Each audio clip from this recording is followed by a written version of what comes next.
Good morning, class. Ang ating pag-aaralan ay tungkol sa number recognition. What is number recognition?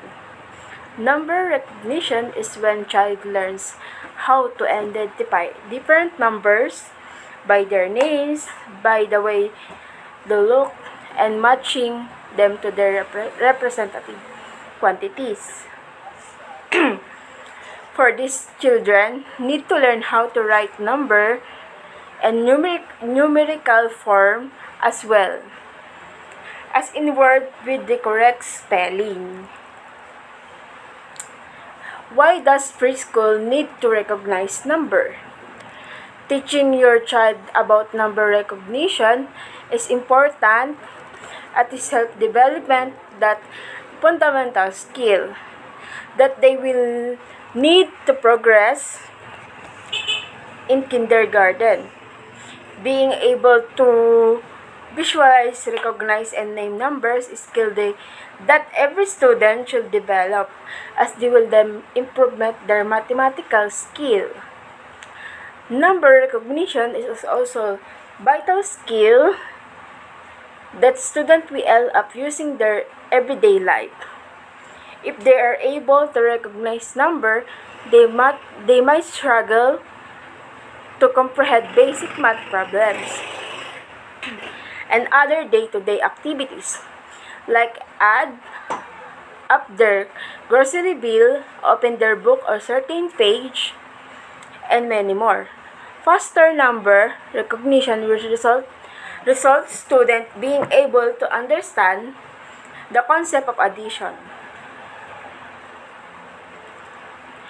Why should your child start recognize number? Students should start learning about number recognition in their earlier education. In preparation for when they go kindergarten, typically the number recognition is about 3 to 4 years old, which time they start learning about number formation and how to count. This learning journey continue for a long time as larger and larger number will be introduced in math lesson as they advance. There are the four key skill of number recognition. Number recognition is made of four main individual skill. Students will use a combination and this skill to develop their overall number recognition skill, and each other key skill is vital for your child education development. This is the first skill for learning number recognition. And then identifying numbers. This where students learn how to correctly automatically recognize numeral between 0 and 9. Naming numbers. This involves students being able to recall the name of numbers upon seeing either numerical form as quantity. Matching number to their representative quantities. Students will learn how to look at quantity of object and match this quantity to the correct number. Writing number. This requires students to learn how to write number but as word in their numerical form. Ganito gawin ang number recognition. Okay. Bilang. 2,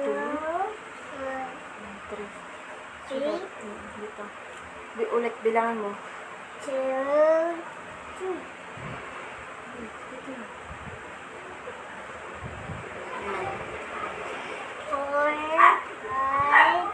Lakas mo.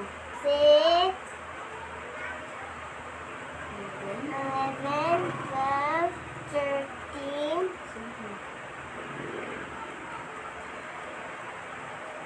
9, 10, 11. Very good. Stop muna natin. This is the another number recognition.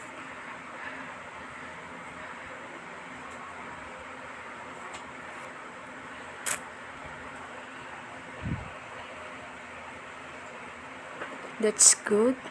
Other round.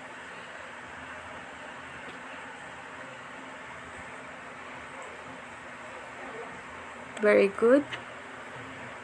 Yeah.